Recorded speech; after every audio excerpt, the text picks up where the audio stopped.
STF revoga a lei que proibia uso da linguagem neutra em escolas e órgãos da administração municipal de Porto Alegre. Será a volta do Quirides Alunes às salas de aula? Vamos à capital gaúcha conversar com o coautor da lei, o vereador Gessé Sangalli, do Partido Liberal. A decisão veio do terrivelmente evangélico ministro André Mendonça. Alguma surpresa? Vamos descobrir aqui com o vereador, que ainda não está na tela aqui para mim não, Vivi. Cadê o nosso vereador aqui? Vamos lá? O nosso querido Gessé está hoje conosco, vai conversar aqui a respeito dessa medida. Aê, Gessé Sangalli, boa tarde, vereador. Seja muito bem-vindo ao Jornal da Oeste. Boa tarde, obrigado pela oportunidade, é uma honra estar aqui na Oeste. Vereador, nós queremos ouvir do senhor, primeiro o projeto e essa medida aí tomada pelo STF, mais uma vez, uma bela de uma canetada, já que é uma pauta, uma medida que foi tomada dentro do âmbito da gestão municipal. Sim, o que acontece? A alegação da STF era que não se poderia legislar de maneira a mexer na questão do ensino de língua portuguesa na rede pública municipal. A questão não é que nós tenhamos legislado no ensino de matéria da rede municipal, mas sim nós fizemos uma lei que proibia o não uso da língua formal. Na verdade, era uma lei para chover no molhado, porque já é obrigatório a rede pública de ensino e a rede privada de ensino ensinar aquilo que se encontra dentro da Lei de Base da Educação, que determina o que é o padrão culto da língua portuguesa. Então, a nossa lei, que ela foi de autoria primeira da vereadora Fernanda Bart, e eu assinei junto como coautor, tinha por objetivo proibir que nas comunicações formais da prefeitura, por exemplo, um e-mail enviado de maneira oficial entre partes da prefeitura, algum documento emitido para o cidadão, ou mesmo comunicações entre servidores públicos por meios oficiais, essa linguagem utilizada fosse a linguagem formal. E nos documentos que são dados para as crianças, por exemplo, nas provas e também durante o ensino de português, de matemática, de ciências nas aulas, fosse seguido aquilo que é trazido pela lei nacional no que trata de questão de educação aqui do Brasil. Então, era uma lei para chover no molhado e fica até um pouco estranho que o governo federal, o STF no caso, tenha impedido que uma lei que peça para que o município cumpra a lei federal e a lei de diretrizes orçamentárias e também a lei de base de educação tenha sido revogado, porque a gente não está legislando no que se fala da questão de idioma, ou de português, de matemática, ou algo nesse sentido.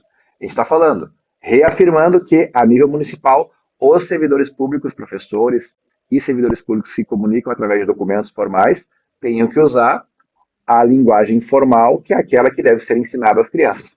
A nossa preocupação veio porque, justamente, alguns pais, ainda no ano de 2020, reclamaram que nos cabeçalhos das provas, em algumas frases das provas de português, de ciências, de história, de geografia, vinham frases com queridex, com X, alunex, com X, porque supostamente isso ajudaria na inclusão de pessoas não binárias, trans ou sei lá o quê.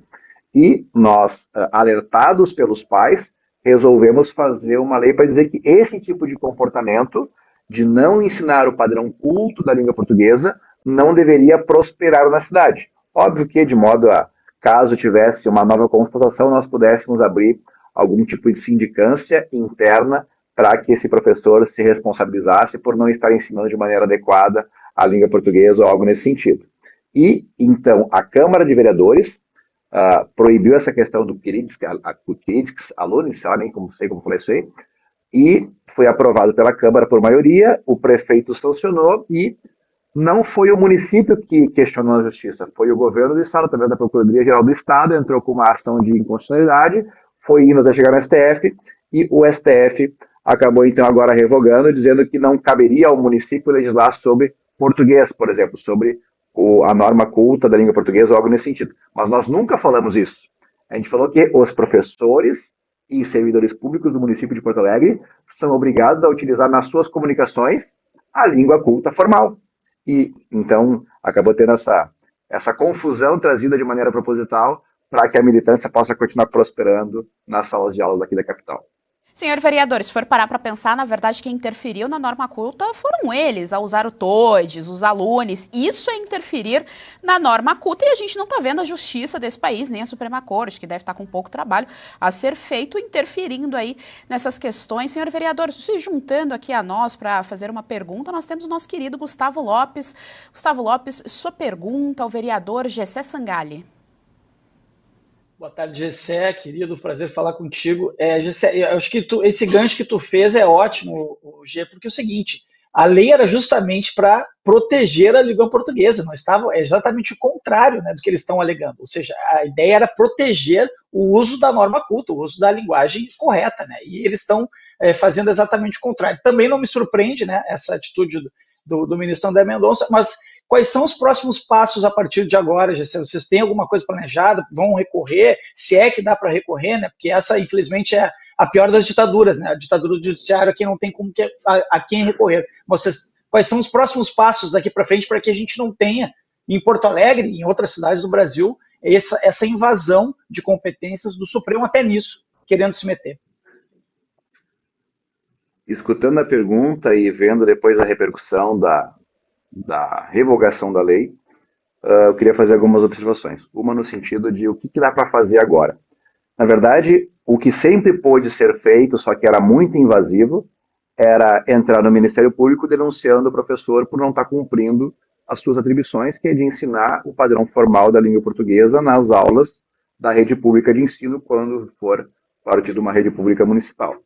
Inclusive, uma promotora pública aqui do estado do Rio Grande do Sul entrou em contato comigo no WhatsApp ontem de noite e falou sobre isso, que a única opção que resta agora para os pais que se sentirem prejudicados de os professores, ao invés de ensinarem os seus alunos com a língua padrão, a língua portuguesa padrão, a língua culta, é fazer prova disso e entrar no Ministério Público denunciando os professores por estarem entregando informações que não condizem com aquilo que diz a Lei de Direitos de Educação. Então, o que resta é algo mais severo do que aquilo que nós pretendíamos, que era justamente poder chamar o professor para responder administrativamente, questionando por que ele está fazendo aquilo, e agora, ao invés de ter que fazer algo administrativo, alguma chamada de atenção, uma advertência por parte da Secretaria de Educação, o que resta é justamente uma ação civil pública, promovida pelo Ministério Público, o que, na minha opinião, é muito pior, inclusive de constrangimento para o próprio professor. Mas é o que resta aos pais que quiserem se sentirem prejudicados e constatarem esse tipo de acontecimento. E uma das alegações que esses militantes utilizam para supostamente defender a linguagem neutra nas escolas, que não faz nem sentido do ponto de vista linguístico para o português, é que isso aumentaria a inclusão de pessoas não binárias e trans e LGBT e coisas nesse sentido. O que eu discordo, porque na nossa rede de ensino municipal e a nível do Brasil também, tanto particular e privado, nós temos muitas pessoas que têm muitas especificidades, dentre elas as pessoas que têm deficiência visual.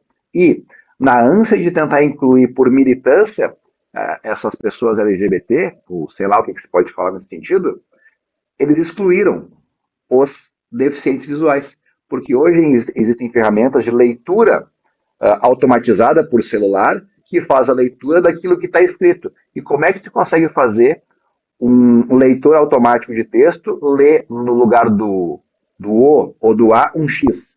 TODES. Não faz sentido. Então, ao invés de incluir as pessoas que de fato precisam ser incluídas, por exemplo, os deficientes visuais, essas regras que não fazem o mínimo sentido no português acabam prejudicando os verdadeiros prejudicados, que são as pessoas que, através de ferramentas tecnológicas, estavam conseguindo se incluir e agora, a partir de uma postura que não faz o mínimo sentido, acabam sendo excluídas pela militância.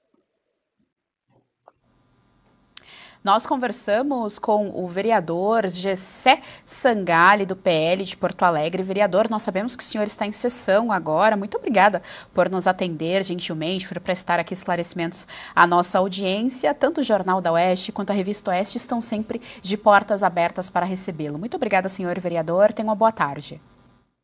Boa tarde, agradeço a oportunidade. E também nós tivemos a oportunidade aqui em Porto Alegre, recentemente, de fazer uma homenagem à Revista Oeste.